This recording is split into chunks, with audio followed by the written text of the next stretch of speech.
네, 오늘은 믿음의 생활입니다. 믿음의 생활, 우리가 교회에서 그동안 많이 이제 여러분 들으셨는데, 오늘은 믿음의 생활 중에서 우리가 이제 실생활에 관계된 그런 이제 믿음의 생활을 같이 알아보자 합니다. 그래서 저는 제목으로 미시적인 믿음의 생활이라는 제목을 같이 정했습니다. 우리가 교회에서 가장 많이 듣는 단어는 은혜, 구원, 그리고 믿음, 이런 단어들이에요. 이런 단어들은 자연인의 삶에서는 잘 안 쓰여요. 그죠? 자연인의 삶에서는 어떻게 보면 무익한 말이 될 수도 있고 쓸모없는 말이에요. 오래 살 때 보면 보세요. 그런 말 별로 안 쓰잖아요. 세상 사람들은 은혜나 구원이나 믿음을 외치지 않아도 세상살이 하는데 아무런 문제가 없어요. 우리도 과거에 그랬잖아요. 우리가 교회 밖에 있을 때 이런 고상한 단어들은 입에 올리지 않았습니다. 그런데 이제 우리가 어떻게 됐는지 갑자기 은혜, 구원, 믿음이라는 이런 어떻게 보면 외계와 같은 언어들을 아주 우리가 자연스럽게 잘 사용하는 그런 사람이 됐습니다. 이게 도대체 무슨 변화일까요? 교회에 나와서 우리는 특별히 변화된 거 없다고 생각을 했었어요. 뭐 갑자기 삶이 경제적으로 갑자기 좋아진 것도 아니고, 질병이 갑자기 교회 나오자마자 갑자기 뚝 끊어진 것도 아니고, 그리고 갑자기 우리 자신이 성공이나 세상에서 출세한 것도 아니고, 사실 교회 나오기 전이나 교회 나오거나 별 차이가 없어요.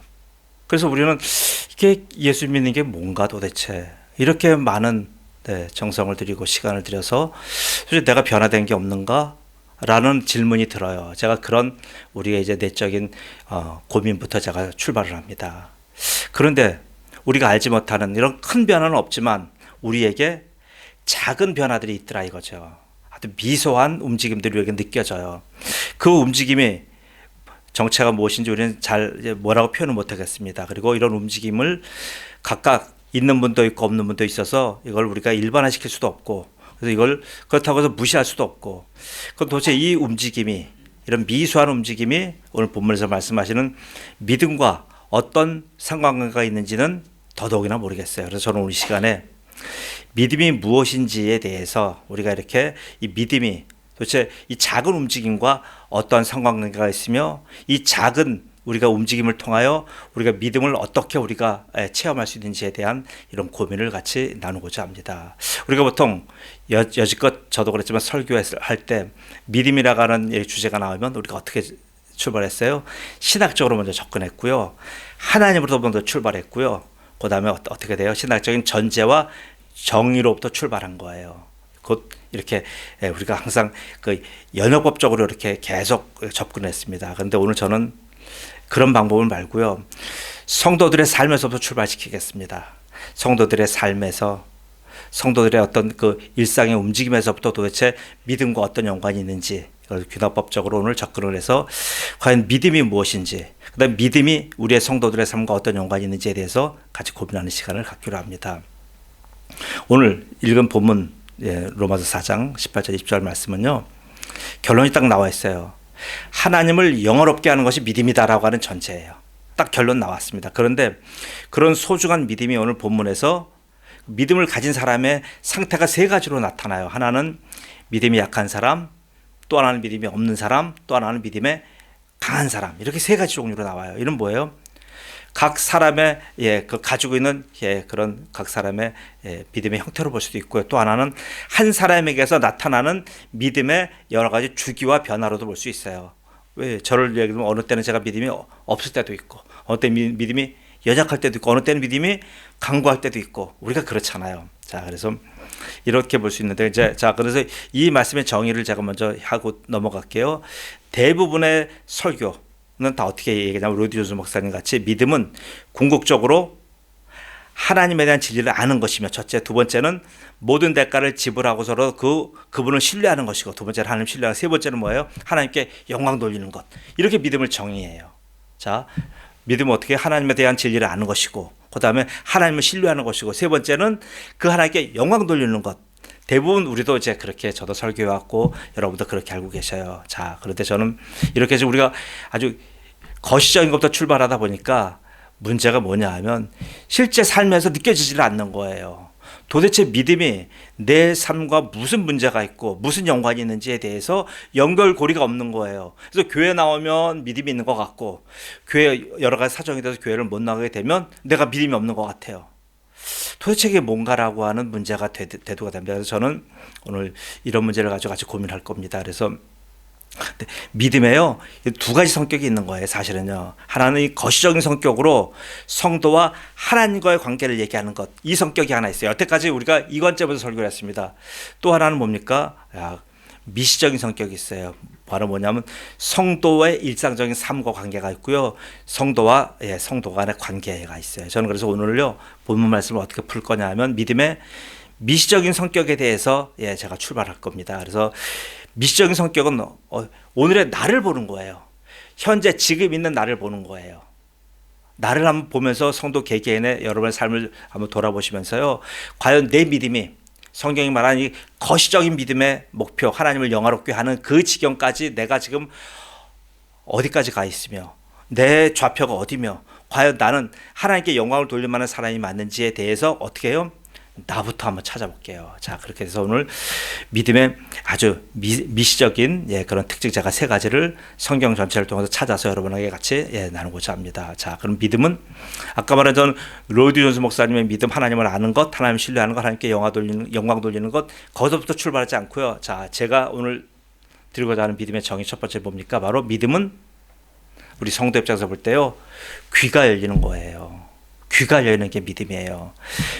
다른 말로 하면 내 귀가 순해지는 겁니다. 이전에 즐기던 세상의 싸움질, 토악질, 폐악질 이런 데는요, 귀가 닫혀져요. 어느 순간부터 교회 안에서 들려오는 사람들의 이런 소리가 이제 귀가 열려요. 예전과 달리 교인들이 얘기하는 건 매갈이 없는 소리들, 또 아주 진부한 그런 단어들도 거부감이 없어져요. 어느 때는 상투적이라 할 정도로 우리가 많이 쓰는 교회 언어들이 진정성 있게 느껴질 때가 있어요. 이런 거 보세요. 이런 거 좀 우리가 변한 거예요. 이게 변한 거예요. 보세요. 교회 생활이 성도들에게 가져다 준 이게 작은 변한 거예요. 우리는 자꾸만 큰 변화를 원해요. 병이 낫고요, 뭐 학교를 붙고요, 뭐 성공을 하고요, 돈을 많이 벌고, 이런 큰 변화를 원하다 보니까 자꾸 우리가 해결이 안 되는 거예요. 큰 변화가 그렇게 옵니까? 아니요. 작은 변화를 보셔야 돼요. 봄이 왔다고 해서, 봄이 갑자기 왔다고 해서 바로 꽃이 피고 바로 뭐 나무가 쓰고 열매가 맺히는 거 아니잖아요. 봄은 어디서 시작됩니까? 새순에서 시작되는 거잖아요. 작은 새순이 그 동토를 헤집고 나올 때 그 환희, 그 경이 있잖아요. 마찬가지로 신앙은 이렇게 작은 언어 생활의 변화로부터 시작되는 거예요. 봄이 왔다고 갑자기 막 이렇게 모든 게 다 한꺼번에 이루어지지 않잖아요. 봄은 봄의 질서를 따라서 순차적으로 하나씩 묵묵히 자신의 길을 걸어가요. 성도의 변화도 이래요. 성도의 첫 번째 변화는 뭡니까? 귀가 부드러워지는 거예요. 이렇게 귀가 순해지는 것이 믿음입니다. 믿음은 내 안으로 들어오는 모든 정보, 인풋되는 모든 정보가 바뀌는 거예요. 여러분, 이 변화가 작은 변화 같아요? 아니에요. 봄이 꽃이 보석이라고 여기서 좋아하시는 분들 많지만 사실 우리가 볼 때는 봄의 보석은 뭐예요? 새순이에요. 새순이 나오지 않으면 어떻게 꽃이 핍니까? 인생에서 이런 작은 변화가 보석과 같은 겁니다. 여러분, 자꾸만 큰 변화와 큰 성공만을 보석이라고 여기게 되니까 자꾸 우리가 불평하게 되는 거, 힘든 거예요. 사실 큰 변화와 큰 성공을 내가 원한다 할지라도 이렇게 작은 변화에서도 시작되는 결과에 불과한 거예요. 자, 하나님은 어떻게 해요? 하나님은 믿음 주셨다고 하는 것은 바로 믿음 있는 사람의 귀를 열어주시는 겁니다. 귀가 부드러워지는 것을 구약 성경에서 뭐라고 얘기하냐면 바로 귀가 할례 받았다 이렇게 표현하는 거예요. 예레미야서 6장 10절입니다. 내가 누구에게 말하면 누구에게 경책하여 듣게 할꼬 보라, 그 귀가 할례를 받지 못하였으므로 듣지 못하는도다. 보세요. 귀가 할례 받지 못하면 듣지 못해요. 아무리 하나님의 말씀을 전한다 할지라도요, 이 강단에 빌리그레 목사님 선다 할지라도요, 안 들려요. 여호와의 말씀을 그들이 자신들에게 욕으로 여기고 하나님의 말씀을 아무리 줘도요, 그들이 자기들한테 대한 욕으로 여겨요. 이를 즐겨하지 아니하며. 보세요.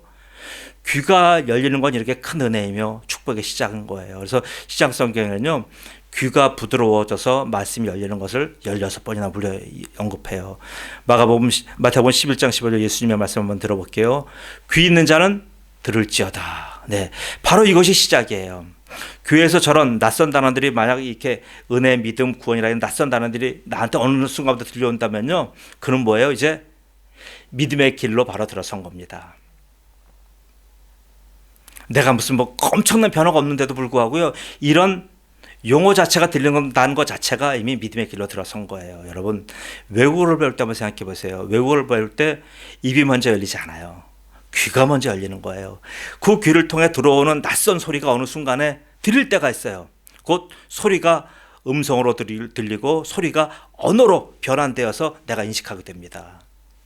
사람은 여러 가지 소리 인식하지 못해요. 그저 소음일 뿐이에요. 소리가 음성으로 바뀌고 언어로 바뀌어야 비로소 알아듣는 겁니다. 그래서 말하는 자나 듣는 자나 그 소리를 언어로 인식하게 될 때 비로소 상호간의 소통이 되는 거예요. 자, 여러분 각각의 믿음을 한번 체크하고 싶다고요? 그렇다면 여러분이 일주일을 따져서 귀에 가장 많이 들려오는 단어들을 한번 여러분이 세워보십시오. 여러분 스스로. 그게 여러분의 믿음의 수준이에요. 제가 다른 것 뭐 이렇게 저런 거 성경적으로 얘기 안 해도요. 여러분 스스로가 알아요. 보세요. 교회에서 반듯한 성도로 여러분 있다고 해서 그 사람이 믿음 있는 사람 아니에요. 왜요? 누구라도요. 일주일에 168시간으로 놓고 볼 때 1시간 정도는요. 연기할 수 있어요. 1시간 정도는요. 자신을 억누르고 내면이 드러나지 않도록 자기가 언어와 표정, 행동과 습관 조절할 수 있어요. 그런데요. 보세요. 진정한 시간은 뭐예요? 자기가 보내는 167시간 자기 마음대로 살잖아요. 내 마음대로 듣잖아요. 그 167시간에 어떤 것으로 자신의 귀를 채우느냐가 그의 믿음의 수준이에요.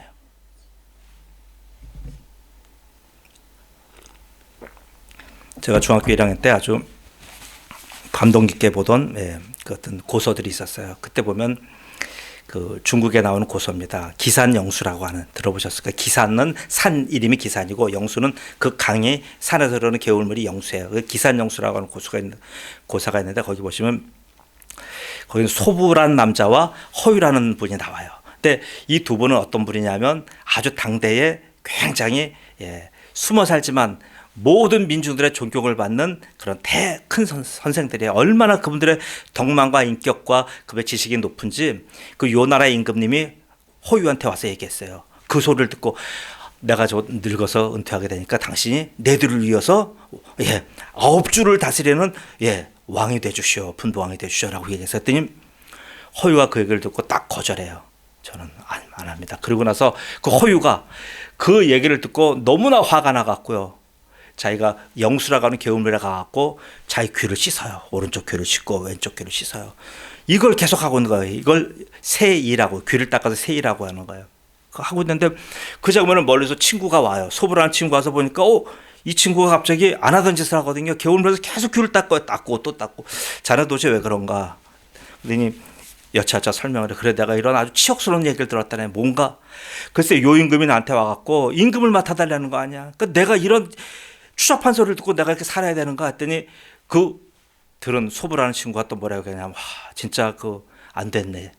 어째 당신이 당신이 살아온 삶이 이거는 너무 허위의 삶을 사는 거 아닌가? 당신이 속으로는 이렇게 고결하고 인격적인 삶을 산다고 하면서 겉으로는 유명해지고 남한테 알리기 좋아하고 남한테 대우받는 거 좋아하는 거 아닌가? 당신이 그렇게 살았으니까 그런 청이 들어오는 거야. 그래서 당신이 귀를 씻은 이 물이 너무나 더러워서 나는 이 물에다가 내 망아지 물을 못 먹이겠네.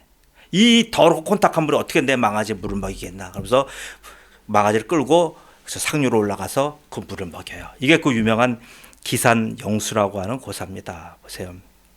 이건 뭘 말합니까? 이것은 우리가 무엇을 듣느냐 하는 문제를 생각하게 해주는 고사예요. 내가 자주 듣는 것이 나를 바꿔요. 심지어는 나의 일생까지도 바꾸는 거예요. 보세요. 저희 대학교 왔다 갔다 할 때 그 시절은 다 대학가가 전부 다요. 민주화 운동이라는 미명하에 학생 운동이 극렬할 때예요. 대학가를 전부 다 뭐가 장악했다고요? 전부 다 민중운동, 공산주의 운동이 다 장악했어요. 그때 평범한 학생들이 학교 들어가서 어떻게 공산주의자가 되어가요. 그럼 옆에 학교도 지금 올라가 보세요. 8명의 순교자 명단이 있어요. 데모하다 죽은 아이들. 그건 뭡니까? 그 부모들 얼마나 가슴이 찢어져요. 그 아이들 그 산골 벽촌에서 공부하러 서울에 유학 보냈더니 그 아이들이 이 의식화가 돼서 운동하다가 이렇게 죽어간 거 보세요. 한 인생이 이렇게 망가진 거잖아요. 이런 평범한 사람들이 공산주의자가 되어가고 요즘 뭐예요? 수많은 이단들 보세요. 왜 이단이 되는 거예요? 뭐부터 시작했어요? 무엇을 들었느냐의 문제와 직결되는 거예요.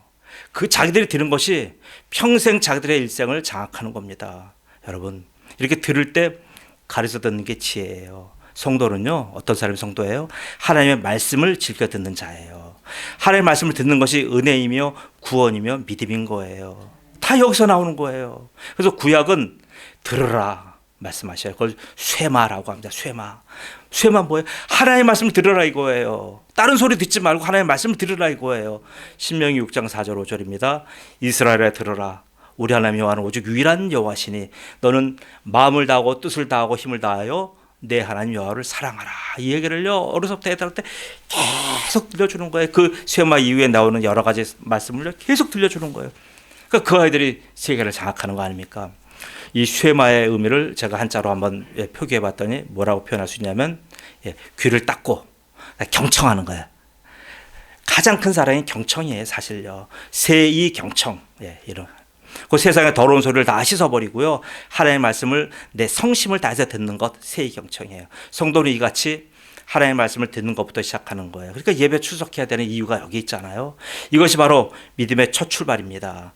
믿음을 어떤 고상하고 아주 영적이고 실력인 차원으로만 보지 마십시오. 믿음은요, 이렇게 하나님의 말씀을 듣는 것부터 시작하는 겁니다. 두 번째입니다. 이 믿음이 들어오면 어떻게 돼요? 말이 순해져요. 입에 봄이 오는 거예요. 오랫동안 신앙생활을 했으면서도요, 혀가 한 겨울처럼 아주 거친 분들은요, 미안합니다. 신앙인이 아니에요. 말은 그 사람을 표현하는 최고의 수단이에요. 상대에게 우리가 아무리 물질적으로 많은 선물을 준다 할지라도요, 입에서 악한 말들을 쏟아대면 그 선물 무슨 의미가 있어요? 그건 선물이 아니라 쓰레기예요. 자, 그 사람의 가치는 뭐냐면 그 사람 안에서 나오는 말이에요. 이 안에서 나오는 건 아웃풋이에요. 그거로 판정되는 거예요. 현재 한국 사회는 어떠냐면요, 입이 거친 자들이 각광을 받고 있어요. 잘 보십시오. 센 말을 해야 먹히고 주목을 받고 돈을 벌어요. 후세 역사학자들이 21세기 한국 사회를 평가할 때 아마 그럴 거예요. 욕잘하는 사회, 욕설 권하는 사회로 규정할 것 같아요. 제 생각입니다. 입이 거칠어진다는 것은 뭐예요? 누구도 믿을 수 없다는 사람들의 심리예요. 이런 심리가 온 사회에 퍼진 아주 사회 병리학적인 현상인 거예요. 그 사회에 속해 있으면 누구라도 그렇게 살 수밖에 없는 게 인간이에요. 그런 사람 한 명을 제가 성경에 소개할게요. 모세가 그랬어요. 모세는 아주 40년은 애굽에서 지도자로 살았고요, 40년은 미디안 광야에서 아주 목동으로 거칠게 살았어요. 이는 보세요. 이렇게 살았다는 건 뭘 말합니까? 바로 그가 속한 사회의 언어를 사용하며 살았다는 것을 의미하는 거예요. 곧 애굽에서는 통치자들의 고압적인 언어를 사용했고요, 미디안 사막에서는 사막 족속의 아주 거친 언어를 사용하며 살았다는 것을 말합니다. 모세에게는요, 이 두 언어가 다 맞지 않는 옷과 같았어요. 애국 궁정의 언어는 뭐예요? 지휘관의 언어고요, 재판관의 언어입니다. 곧 정확하고 확신에 가득 차서 가르치고 훈계하고 정죄하는 언어가 바로 애국 궁정의 언어예요. 또 유식하고 유려한 지식인의 언어입니다. 타협하거나 설득하거나 기다려주는 배려의 언어가 아니에요. 그 언어가 유대인들이 듣기에 굉장히 싫었어요. 왜요? 유대인들이 눌려 사니까. 그래서 저 애국 궁정의 언어를 사용하는 사람들이 굉장히 싫어요. 근데 자기 동족이라고 하는 모세가 그 언어를 사용하니까 이스라엘 사람들이 뭐라고 얘기했습니까? 한번 제가 읽어드릴게요. 출애굽기 2장 14절에 그가 이르되, 유대인이에요. 누가 너를 우리를 다스리는 자와 재판관으로 삼았느냐. 모세가 쓰는 언어가 바로 다스리는 자, 정치인의 언어와 재판관의 언어로 사용했다는 거예요. 이는 내가 애굽 사람 죽인 것처럼 나도 죽이려느냐. 모세가 두려워 이르되 이리 탈로 났도다. 이 말씀이 있어요. 보세요. 이런 언어를 사용했어요. 그리고 도망갔어요. 사막으로 도망갔습니다. 갔더니 미디안 광야예요. 미디안의 언어도 마찬가지예요. 미디안의 언어는 뭐냐면, 사막의 언어는요, 행동의 언어예요. 죽느냐 사느냐가 신속히 결정되는 언어입니다. 친구와 적을 한 단어로 구별하는 언어가 바로 사막의 언어입니다. 유목민의 언어가 다 이래요. 중간에 어떤 타협도 허용하지 않는 언어입니다. 유목민의 언어는 길지가 않아요. 위대하거나 아름답거나 이렇게 형용사나 부사를 써서 표현하지 않아요. 직설적이에요. 한마디로 전사의 언어입니다. 이런 생활을 모세가 40년을 했어요. 그렇게 하나님 모세를 부르실 때 모세가 뭐라고 하나님께 말씀드렸냐면 하나님 저는요 혀가 두네요 이렇게 표현했어요. 자, 그렇게 표현한 게 여러 군데 있는데 제가 하나만 읽어드릴게요. 출애굽기 6장 12절에 모세가 여호와 앞에 아뢰어 이르되 이스라엘 자손도 내 말을 듣지 아니하였거든. 예, 이런 자기 트라우마가 있는 거예요. 언어가 다르니까요. 서로 소통이 안 되는 거예요. 바로가 어찌 들으리까? 바로하고도 소통이 안 되는 얘기예요. 유대인하고도 소통이 안 되고 바로하고도 소통이 안 되고 그러면서 결론이 나는 입이 둔한 자니이다 라고 말한 거예요. 자, 이거는 자꾸만 우리가 볼게요. 모세가 순종하기 싫어서 핑계댔다. 모세가 일하기 싫어서 변명했다라고 여기지만 아니요. 실제로 보면요. 모세가 그 언어에 익숙하지가 않아서 그런 거예요. 80년을 유대인하고 떨어져서 살았는데 어떻게 저들의 말을 듣고 어떻게 말하고 소통합니까? 안 되는 거예요. 그래서 여기서 입이 둔하다는 히브리적 어원의 뜻이 뭐냐면요. 뭐예요? 아까 귀가 할례를 받지 못했다 그랬잖아요. 입술이 할례를 받지 못한 것을 얘기하는 거예요. 내가 혀가 둔합니다라는 입술에 할례를 받지 않았습니다라는 의미예요. 입술에 할례를 받지 않으면 어떻게 돼요? 하나님의 일을 할 수 없어요. 세상 언어 많이 쓰는 분 하나님의 일을 할 수가 없어요. 모세는 그 언어 때문에 사형 내내 고생했어요. 언어 때문에 고생한 거예요. 그가 유대인의 언어를 사용할 수 없었기에 형 아론을 통해서 유대인과 소통했고요. 애굽의 언어도 잊어버렸기에 형 아론을 대언자로 세워서 바로와 지금 소통한 거예요. 그 얘기는 왜요? 지금 그가 40년 동안 살았던 미디안 언어가 몸에 밴 거예요. 미디안 언어는 뭐예요? 사직생 생직사 아니잖아요. 죽고 사는 문제가 바로 결정되는 얘기 단어예요.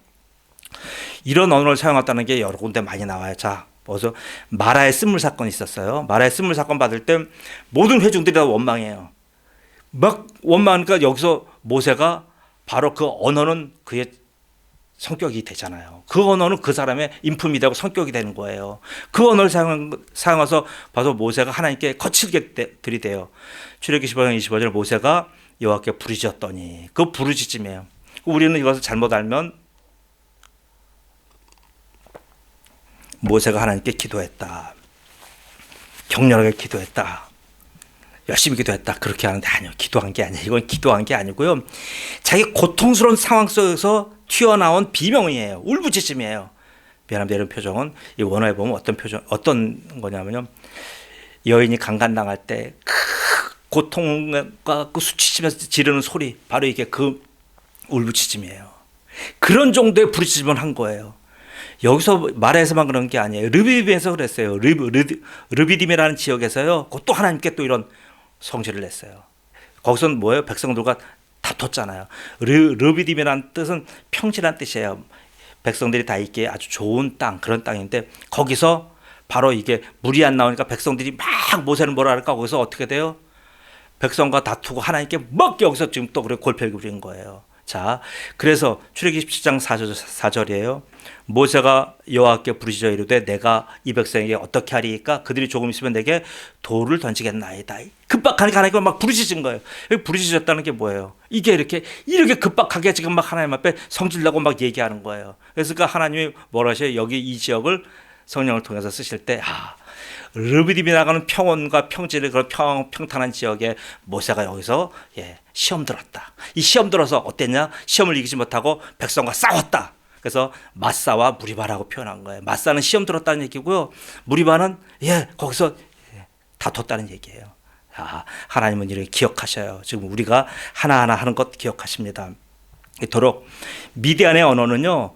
모세를 붙잡고 평생 그를 놓아주지 않았어요. 곧 모세는 입술에 할례를 받지 못한 자처럼 미디안의 언어를 계속 사용했던 겁니다. 이는 여러분 정말 심각한 문제를 일으킵니다.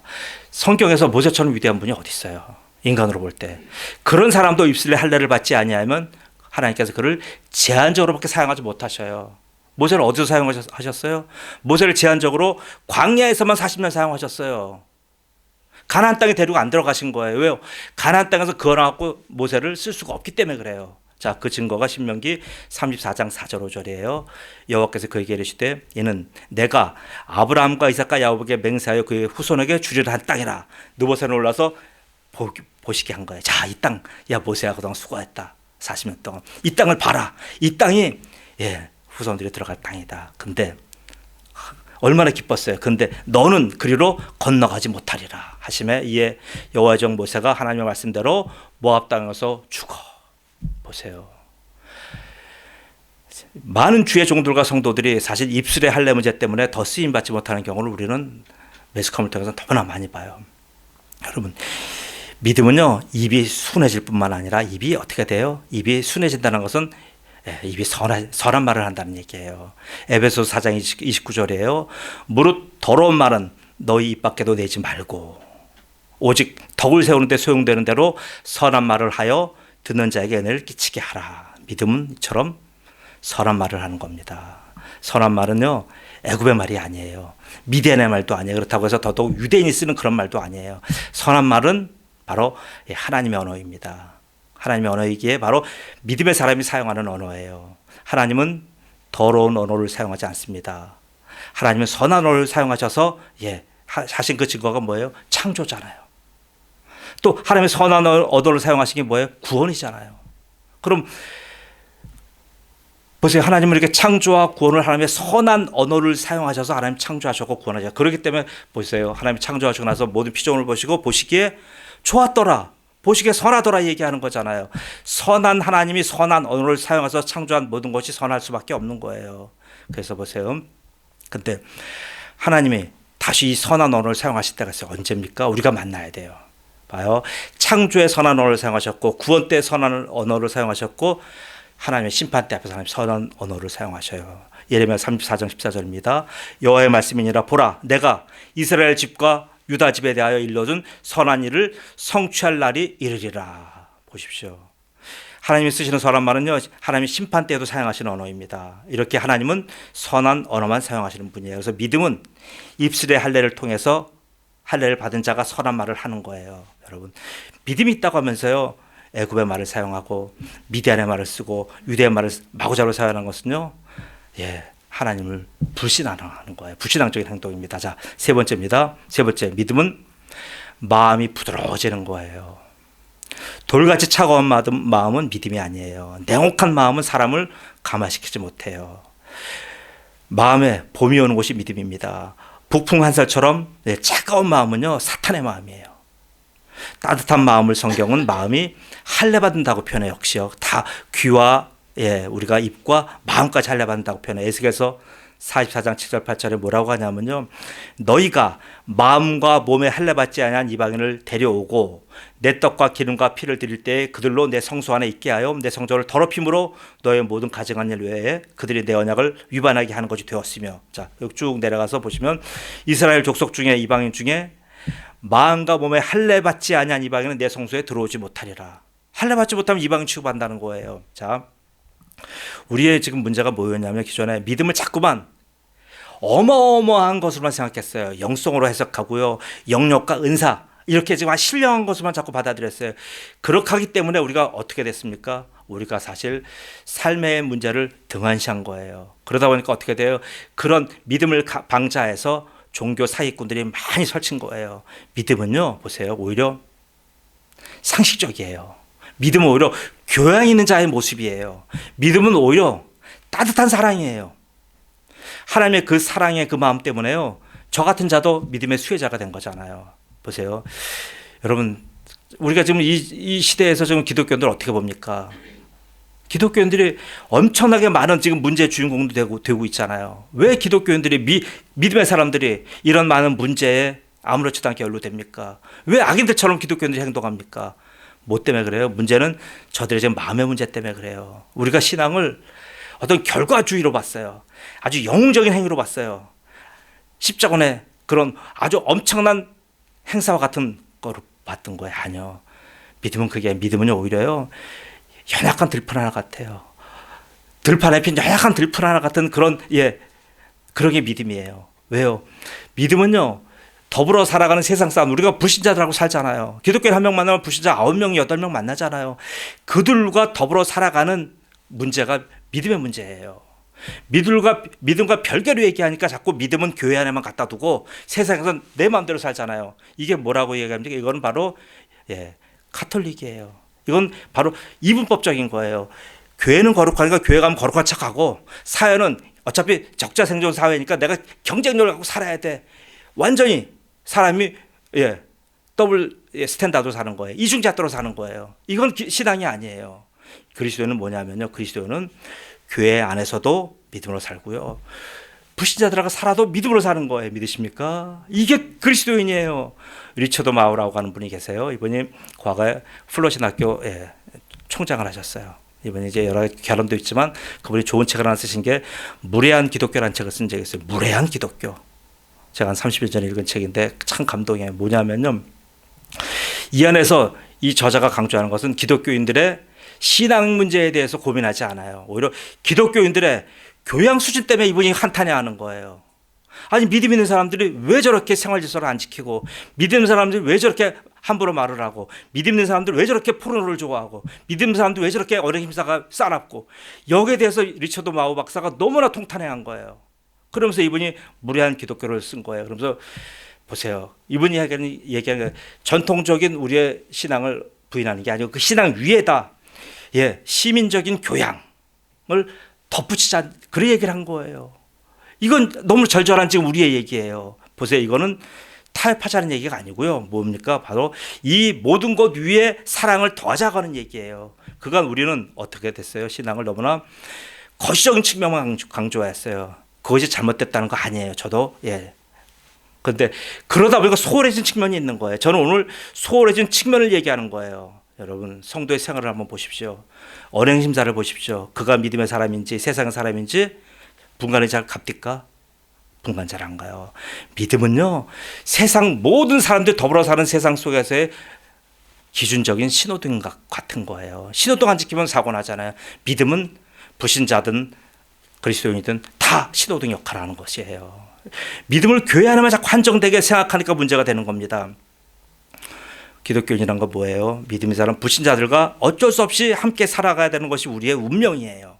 그렇다고 강한 기독교인은 십자군처럼 전투적으로만 세상 살 수 없어요. 늘 정복하고 승리하고 이기고 이렇게만 살 수 없는 거잖아요. 저들과 그렇다고 해서 타협하고 적당히 섞여서 분간이 안 되는 그런 사람으로 살 수도 없는 거예요. 자, 그러면 뭐예요? 그러기에 제가 오늘 믿음의 미시적인 측면을 강조하는 거예요. 사랑하는 우리 성도 여러분, 믿음은요 본문 말씀처럼 하나님을 여러 개예요. 거시적으로 볼 때. 근데 그뿐만 아니라 사람도 세상도 분명히 바꾸는 거예요. 그리스도인이 이 땅을 세상에 뺏긴 채 우리가 너무나 그동안 무력하게 했어요. 왜 세상은 공중권세 잡은 자가 다스리니까 우리는 세상과 상관없어 하고 세상에서 우리 무기력하게 살았어요. 세상을 포기했어요. 그러니까 세상이 어떻게 돼요? 하나님의 백성들이 발안하지 않기 때문에 세상이 제멋대로 돌아간 겁니다. 그러나 하나님이 그리스도인에게 뭐예요? 믿음 있는 사람에게 세상을 바꿀 만한 힘을 주신 거예요. 그것이 내 힘과 내 능력으로는 바꿀 수가 없어요. 그렇기 때문에 하나님이 우리가 주신 것이 뭐예요? 바로 믿음인 거예요. 하나님 주신 믿음은 하나님을 영원롭게 할 뿐만 아니라 나 자신과 사람들과 세상을 변화시키는 힘이에요. 그래서 예수님께서 뭐라고 말씀하셨어요? 할 수 있거든요. 무슨 말이냐? 믿는 자에게는 등이 하지 못할 일이 없다라고 말씀하신 게 바로 그런 의미예요. 무슨 어떤 기적을 행하고 갑자기 손만 올리면 다 질병이 쫓아가고 귀신 이런 것 얘기하는 것 아니에요. 그리스도인에게 주신 믿음으로 말미암아 세상을 이렇게 충분히 변화시킬 수 있다고 하는 것을 얘기하는 겁니다. 그러므로 성도는 어떻게 살아요? 믿음으로 사는 겁니다. 하나님을 찬양할 때도 예배할 때도 믿음으로 하는 것이고요. 내 개인적인 삶과 세상에서 살 때도 믿음으로 사는 거예요. 이거 분리시키면 큰일 나는 거예요. 일터나 인간관계와 같은 세상살이에서도 믿음으로 듣고 믿음으로 말하고 믿음으로 품는 거예요. 교회에서만 그러는 거 아니란 말이에요. 이렇게 사는 것이 그리스도인이에요. 성도는요 교회에서만 성도가 아니라 교회 밖에서도 성도인 겁니다. 믿음으로 살아가는 거예요. 그래서 이렇게 살지 않는 성도를 성경은 뭐라고 얘기해요? 죄를 짓는 거라고 얘기해요. 로마서 14장 23절입니다. 의심하고 먹는 자는 정죄되었나니 이는 믿음을 따라 하지 아니하였기 때문이라. 믿음으로 따라 하지 아니하는 것은 다 죄니라. 이토록 성도는요 하나님의 영광을 앞세우든 자신의 가장 작은 관심을 내세우든지 다 뭐예요? 하나님의 이름으로 하는 거예요. 이게 바로 믿음입니다. 저는 우리 성도 모두가 이렇게 미세한 하나까지라도 모든 삶의 영역에 있어서 믿음으로 살아가신 성도가 되시기를 예수님으로 축복합니다. 아멘. 전능하신 아버지 하나님 은혜 감사합니다. 아버지 하나님, 우리는 그동안 믿음을 너무 고담준론으로 생각했고 믿음을 하나님과의 소통할 수 있는 엄청난, 그래서 너무나 신령하고 너무나 높아서 우리가 감히 범접할 수 없는 그런 지경에다 믿음을 올려놨습니다. 그러다 보니 교회의 믿음을 저장하고 있다가 세상 나갈 때는 믿음을 갖고 나가지 않았습니다. 그러나 아버지 하나님, 오늘 말씀을 통해서 저에게 주신 것은 믿음은 교회 안에서만 믿음이 아니라 교회 밖에서도 믿음이 통용되며 교회 안에서도 믿음으로 충분히 세상을 경영하며 살 수 있다는 것을 저희들을 통해서 말씀해 주셨습니다. 아버지 하나님, 우리 은혜의 성도들이 이런 성도들이 되기를 원합니다. 삶의 각 일터와 현장과 삶의 각 영역에서 바로 선한 것을 듣게 하시고 선한 것을 말하게 하시고 선한 것을 품는 믿음의 사람으로 축복하여 주옵소서. 감사하며 예수님의 이름으로 기도드리옵나이다. 아멘.